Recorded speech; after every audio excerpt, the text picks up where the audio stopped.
straight left. Thank you. Hi. Hello.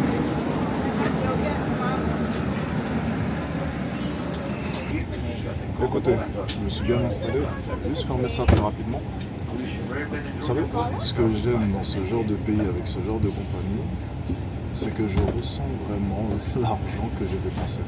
En fait, le problème que j'ai avec la France, c'est que lorsque tu voyages en business ou peu importe, en fait, tu ne ressens pas le fait que tu as payé plus cher que les autres.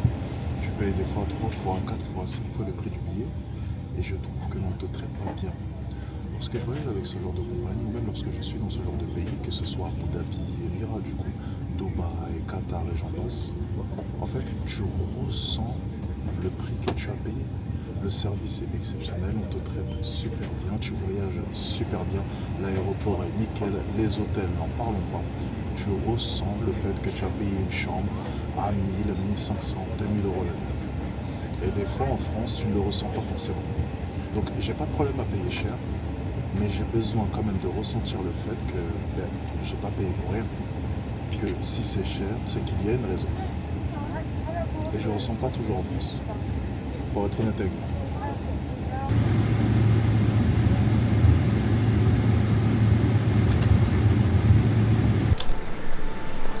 Ah mon gars, c'est comment ça qu'il faut? Oh, putain de merde, c'est dinguerie wesh. Qu'est-ce qu'il va faire? C'est vraiment... À peine arrivé sur Paris... Bon ok, écoutez, je viens d'arriver sur Paris.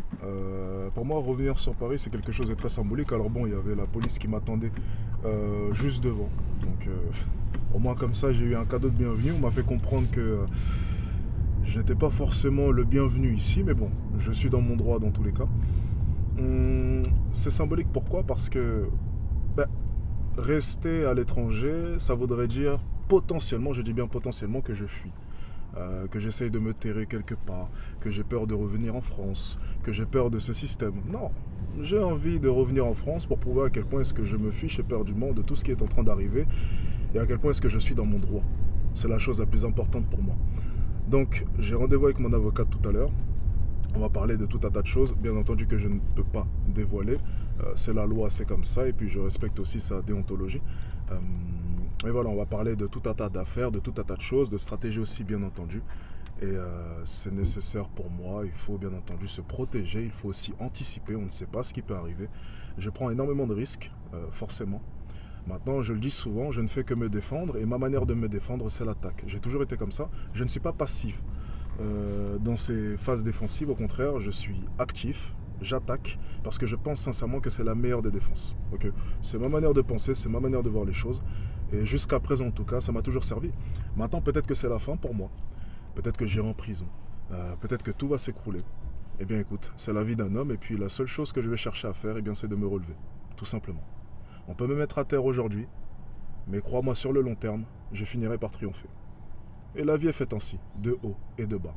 Et moi qui cherchais un peu de piment dans celle-ci parce que je m'ennuyais en ce moment, je voyageais un peu partout et puis j'avais rien à faire en fait, j'en parlais en ce moment.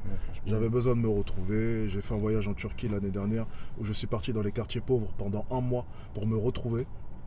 Et bien vous savez quoi, cette histoire-là me va parfaitement. Je suis heureux de ce qui est en train de se passer et je pensais que ce genre d'affaires allait arriver à mes 40 ans, 40, 45 ans lorsque j'allais me lancer dans la politique. Eh ben non, il faut croire que ça arrivait plus vite que prévu. J'ai de l'avance sur à peu près tous mes plans, donc tant mieux, écoutez. On va essayer de battre des records. Nice, c'est pas pour moi cette fois? Non, ça va, c'est pas pour moi. Okay. Bon bah... Je pensais que ça allait être une deuxième intervention, j'allais leur dire ils abusent un peu là quand même. Ben regarde, deuxième sexe, c'est ce que je cherchais. Je vais prendre la partie 2 aussi, même si je l'ai. Ça me le fera en 2 ouvrages, comme ça j'afficherai ça. Je vais mettre ça sur l'étagère chez moi, ça décore, c'est bien. Mais c'est des livres que j'ai saignés, hein, mine de rien. Celui-ci, je l'ai lu 2 fois. Et je compte le relire une 3e fois. Et puis celui-ci, ben, je l'ai lu 1 fois. Okay, donc je vais simplement me retaper les livres, notamment l'introduction de celui-ci. Et puis je pense que je vais faire un compte rendu écrit de cette introduction. parce qu'elle est super intéressante. Tu sais, un jour, j'avais prononcé dans un podcast cet argument, c'était la domination des hommes sonne comme absolue, parce qu'en fait, elle n'a pas été marquée dans l'histoire. Tu sais, ça a toujours été là. Donc c'est quelque chose qui sera irréversible. Et bien ça, cet argument-là, vient de ce livre. Tu vois. Ça m'a permis de trouver un argument implacable contre une féministe. Tu vois. Donc d'où l'important de s'enrichir, même avec les arguments de vos opposants. C'est pour ça que les bouquins féministes, j'en apprends bien plus qu'en regardant les bouquins qui suivent ma ligne de pensée, quoi. Tu vois. Je prends. Bon, écoutez, on vient d'arriver à l'hôtel sur Paris, dans un de mes hôtels préférés d'ailleurs, dont je tairai le nom au passage, on sait jamais, on risque de venir me chercher. T'en penses quoi? J'ai toujours apprécié cet hôtel, alors aujourd'hui pas de chance, les suites ne sont pas disponibles, donc ils sont full sur les 2-3 suites de cet hôtel. Les Saoudiens sont de la partie, j'ai l'impression. Mais pour moi, Paris, c'est toujours un sentiment assez spécial. Dès lors que je viens ici, j'ai le sourire. Mais parce que c'est l'endroit où j'ai grandi, déjà pour commencer. C'est aussi l'endroit où je me suis permis de rêver. Lorsque je marchais sur les Champs-Élysées, dans les belles avenues, j'ai toujours rêvé de pouvoir dormir dans des hôtels comme ça. Et à l'époque, c'était pas pour moi. J'en avais pas les moyens et on me disait qu'apparemment, j'aurais peu de chance d'y arriver. C'est pour ça que c'est un peu une revanche sur la vie. Ok, chaque fois que je viens dans ce genre d'endroit, chaque fois que je peux venir dans ce genre d'hôtel, et pour moi, c'est toujours un sentiment qui est indescriptible, tu vois. Me dire que ce soir, je vais aller manger au Prince de Galles, je vais faire une petite promenade sur les Champs-Élysées, ça n'a pas de prix. Et c'est pour ça que je ne regrette pas d'avoir osé, et je le dis souvent, oser. J'en parlais avec Marco dans la voiture, et on parlait d'un gars qui m'inspirait, qui avait un niveau vraiment au-dessus de moi, on parle en termes de finances, et il me disait, putain, ouais, le mec, il est tellement loin, c'est un niveau impossible. Je lui dis, tu sais quoi? Tout est possible. Vraiment, tout est possible. En l'espace de 1 an, ta vie peut changer. En l'espace de 6 mois, ta vie peut changer. Littéralement. Brian, qui est dans la pièce à côté, il le sait. Début d'année 2022, c'était mon anniversaire. Je lui ai dit, je te jure que dans 1 an, je te jure sur tout ce que j'ai, sur toute ma famille, que dans 1 an, donc le 4 janvier 2023, pour mon anniversaire, je serai riche. Et bien, devine quoi? Je suis devenu riche la même année. Je n'ai même pas attendu l'année d'après. La vie va tellement vite lorsque tu oses, lorsque tu te bats au quotidien. Et je ne dis pas que c'est facile. Je ne dis pas que c'est évident. Je ne dis pas que tout le monde peut le faire parce que tout le monde ne pourra pas le faire. Tout le monde n'a pas la volonté pour pouvoir le faire. Les pourcentages, effectivement, sont faibles. Mais ce n'est pas une raison pour ne pas se battre à tous les niveaux. Et tu devrais chercher à être la meilleure version de toi. Lorsque je vois ma vie là, maintenant, je sais que je m'approche. Mais je m'approche vraiment de la meilleure version possible de ma personne. Je le sais et j'en ai conscience. Qu'est-ce que je peux faire de mieux? J'ai un bon physique. Je gagne bien ma vie. J'ai un bon mindset. J'ai des compétences sociales qui sont développées. Qu'est-ce que je peux faire de plus? Juste maxer encore plus. Avoir plus d'argent. Encore un meilleur physique. Encore plus de compétences sociales. Mais j'ai déjà un très bon niveau partout. Et c'est ça le principal. C'est chercher constamment à être la meilleure version de toi. Vous n'êtes pas assez ambitieux parce que la société vous écrase et vous fait penser qu'il est interdit de rêver et que tout le monde ne pourra pas y arriver. Et que le concept de méritocratie et j'en passe, tout ça c'est bullshit. Quand tu veux, tu peux. Et si tu y crois, mais si tu y crois vraiment à 100%, eh bien tu seras dans ce genre d'endroit. Avec moi. Bien, écoutez, on va parler maintenant un peu d'actualité. Comme vous le savez, Iran, Israël, les choses sont en train de se compliquer, c'est tout à fait normal. Et les gens sont en train de paniquer. On a demandé mon avis par rapport à cette situation. Et je vais être tout à fait honnête avec vous, ne bougez pas. Donc au niveau de vos actions, au niveau de vos cryptos, restez là. Il faut savoir que le BTC peut être une monnaie refuge en cas de guerre. On a pu le voir début d'année 2022, si je ne me trompe pas, avec la Russie et l'Ukraine. On a eu une petite baisse sur le BTC forcément. Okay. Puis ensuite une hausse liée simplement au fait que les gens cherchaient à sécuriser leur argent. Donc c'était vu comme une manière de se protéger du système qui commençait à geler le compte et j'en passe. Okay. Donc la crypto-monnaie en temps de guerre, ça peut être une bonne chose. Okay. Je sais que c'est triste à dire, forcément on essaie d'analyser les choses de manière froide. Bien entendu, ce qui est en train de se passer, c'est tragique, c'est terrible, mais nous on pense comme des investisseurs forcément. Et forcément, un investisseur doit penser de manière froide. Donc, je dois analyser la situation et comprendre ce qui pourrait impacter mon portefeuille là, maintenant. Donc, ces dernières 24 heures, pour vous dire à quel point est-ce que je suis dans le vert, c'est 13 750 $ sur le BTC, 680 $ sur Ethereum, 4 300 $ sur Palantir, 2 500 $ sur Tesla, moins 112 $ sur Netflix et moins 637 $ sur Robinhood, sachant que sur Netflix, depuis que j'ai investi dessus, je suis à peu près à un peu plus de moins 1000 $. Okay, forcément, je suis rentré assez tard sur Netflix. J'aurais peut-être dû anticiper mon entrée lorsqu'ils ont décidé de changer leurs tarifs, et notamment avec l'arrivée des nouvelles séries, la nouvelle saison de You, Stranger Things, il va y avoir Squid Game et j'en passe. Bref, c'était quelque chose que j'aurais pu anticiper. Je suis rentré extrêmement tard sur Netflix, donc j'ai acheté des actions il y a maintenant une semaine. Je suis en perte pour le moment, mais c'est plus une vision d'avenir. Okay, donc il n'y a pas de souci à ce niveau-là. Pour ce qui est de Tesla, c'est en train de se redresser.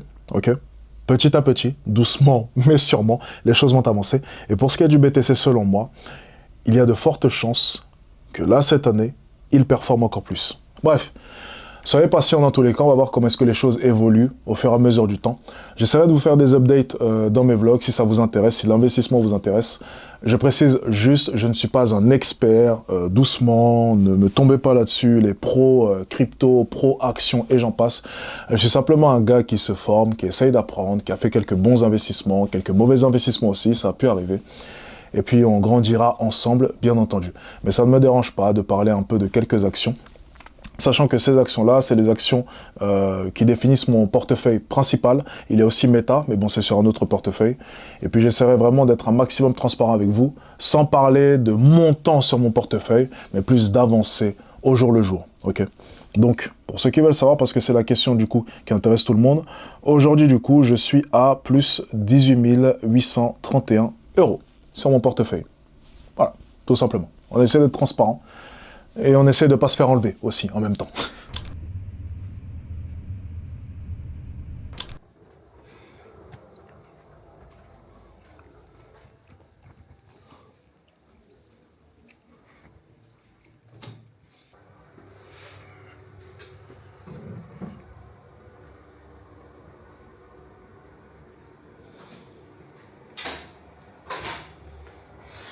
Waouh.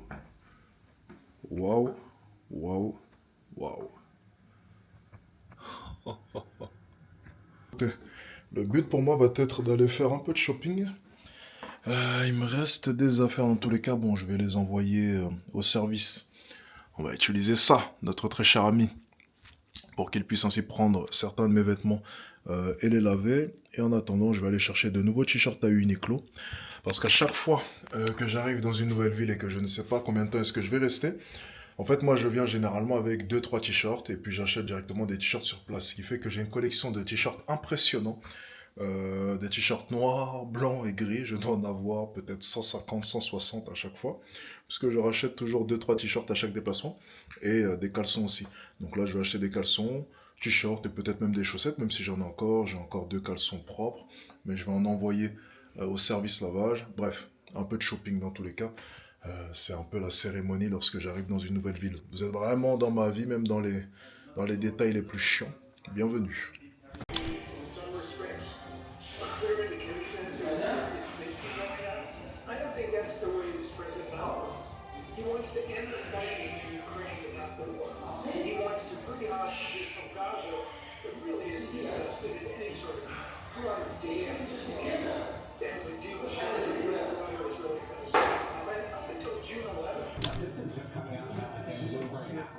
Appears to be shaking up its leadership around artificial intelligence. This, of course, follows what we learned a couple weeks ago that they're delaying that big AI Siri update. And speaking of Siri, it sounds like, according to this report, at least CEO Tim Cook has, I'll just quote that he has lost confidence in their top data executive. And this new Siri executive will also be reporting to Craig Federighi, who is the head of all software at Apple. But as Scott, we've been talking about this so long. This is a huge.